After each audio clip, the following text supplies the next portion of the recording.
Praise lord. యూట్యూబ్లో మన channel చూసిన ప్రతి ఒక్కరికి యేసుక్రీస్తు నామంలో శుభములు తెలుపుకుంటున్నాను. ఈరోజు మనం ధ్యానించుకోబోయే అంశము యేసుక్రీస్తు వారు శిలువపై పలికిన 7 మాటల్లోని మొదటి మాట అయిన తండ్రి వీరేం చేయుచున్నారో వీరు ఎరుగరు గనుక వీరిని క్షమించుము. ముఖ్యంగా ఈ మాటను మనం 3 భాగాలుగా ధ్యానించవచ్చు. మొదటి భాగంలో తండ్రి గురించి మనం ధ్యానించుకున్నాం. ఇప్పుడు రెండవ భాగమైన వీరేం చేయుచున్నారో వీరు ఎరుగరు అనే మాట గురించి మనం ధ్యానించుకుందాం. ప్రజలు పిలాతుతో సిలువ వేయము అని కేకలు వేసిరి. ఈ కేకలు తెలియక వేసినవేం కాదు. మత్తయి సువార్త 27వ అధ్యాయము, మార్కు సువార్త 15వ అధ్యాయము, లూకా సువార్త 23వ అధ్యాయంలో ఈ అంశం గురించి చెప్పబడింది. ఈ రక్తం మా మీద మా పిల్లల మీద ఉండుగాకని కోరిరి. ఈ కోరిక కూడా వారికి తెలుసు. యేసుకు విరోధంగా వీరు మోపిన నేరములు అన్ని అబద్ధాలని తెలుసు.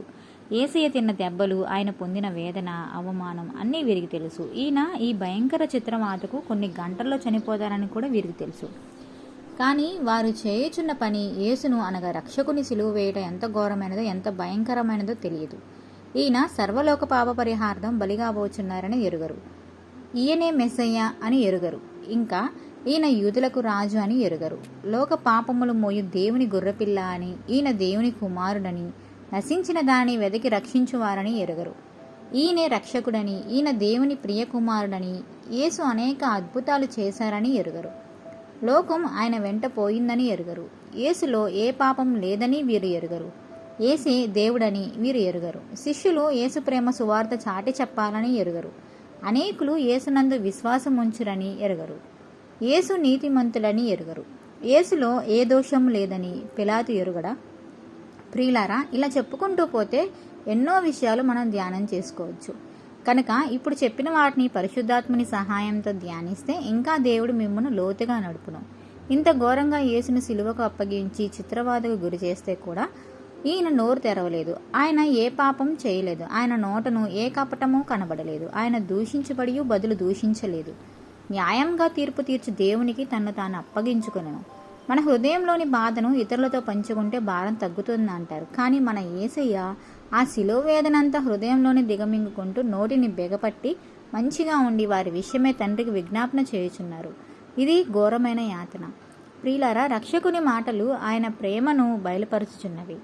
ఆయన హృదయంలో వారి పట్ల ఉన్న కరుణ ప్రత్యక్షమగుచున్నది. లోకము తన కుమారుని ద్వారా రక్షణ పొందుటకే గాని లోకమునకు తీర్పు తీర్చుటకు దేవుడు ఆయన లోకంలోనికి పంపలేదు. నశించిన దానిని వెదకి రక్షించుటకు మనుష్య కుమారుడు ఈ లోకమునకు వచ్చెను. అందువల్లనే యేసయ్య తండ్రి వీరేం చేయుచున్నారో వీరు ఎరుగరు గనక వీరిని క్షమించుము అని తండ్రికి విజ్ఞాపన చేయుచున్నారు. యేసయ్య చూపిన మాదిరి. ప్రియులారా, మరణం పొందుతూ కూడా యేసయ్య ధన్యతల కొండపై చెప్పిన సందేశాన్ని జ్ఞాపకం చేసుకుంటున్నారు. మనకి మాదిరిగా కనపరుచున్నారు. అనేక సందర్భంలో యేసు తన ప్రార్థన ద్వారా ఆయన ప్రార్థనాపరుడని రుజువు చేసుకున్నారు. ఆయన ప్రారంభించిన బహిరంగ పరిచర్య ప్రార్థనతోనే ప్రారంభించారు. తన శిష్య బృందాన్ని కూడా ప్రార్థన ద్వారానే ఎంచుకున్నారు. వారికి కూడా ప్రార్థించడం నేర్పించారు. తన వాడుక చొప్పున ఒలివల కొండకు వెళ్ళి ప్రార్థించేవారు. ఆయనకు ప్రార్థించడం అంటే చాలా ఇష్టం. అందుకే మార్కు సువార్తలో యేసు పెందలకడనే లేచి ఇంకా చీకటి ఉండగానే అరణ్యముకు వెళ్ళి ప్రార్థించేవారని రాశారు. ఇట్టి ప్రార్థనా అనుభవం ఉన్న ప్రభువు ఈ విపత్కర పరిస్థితుల్లో కూడా ఆయన మనకు మాదిరి నేర్పించారు. ఈ ప్రార్థన ఎంతో విలువైనది. వీళ్ళ యొక్క అజ్ఞానాన్ని ఎరిగి ప్రభు ప్రార్థిస్తున్నారు. ఆయన నిత్యుడగు తండ్రి అని వీరు ఎరుగలేదు. ఆయన ముఖం మీద ఉమ్మి వేశారు. ఆయన్ను పిడిగుద్దులు గుద్దారు. అరచేతులతో ఆయన చెంపల మీద కొట్టారు. ఇంత చేసి నిన్నెవరు కొట్టారు, ప్రవశించుము అని అపహాస్యం చేశారు. అయినను యేసు ప్రేమ ఎంత దృఢమైనదో స్థిరమైనదో ఈ ప్రార్థనే రుజువు చేస్తుంది. వీరు ప్రభువును సిలువ వేయటం ద్వారా ఎంత ఘోరానికి పాల్పడుతున్నారో వీరికి తెలియదు. ఏ మానవుడు సహించలేని అవమానాన్ని, భరించలేని బాధను, భయంకరమైన చిత్రవాదను తన మనస్సులోనే దాచుకుంటూ తన కళ్ళ ముందే ఉండి ఎంతో భయంకరత్వాన్ని కనపరుస్తూ ఉన్న రోమా రౌడీలను ఇతరత్ర అక్కడ నిలుచున్న వారిని ఉద్దేశించి చేస్తున్న ప్రార్థన ఆయన మనకు నిజమైన ప్రధాన యాజకుడు అని రుజువు చేయుచున్నది. మరియు ఆయన మానవులకు దేవునికి మధ్యవర్తి అనే విషయం కూడా బోధపడుతున్నది. ఈ ప్రార్థన మనకు మాదిరికరమైన ప్రార్థన కనుక ఇటు ప్రార్థన అనుభవం కలిగి జీవించుదము.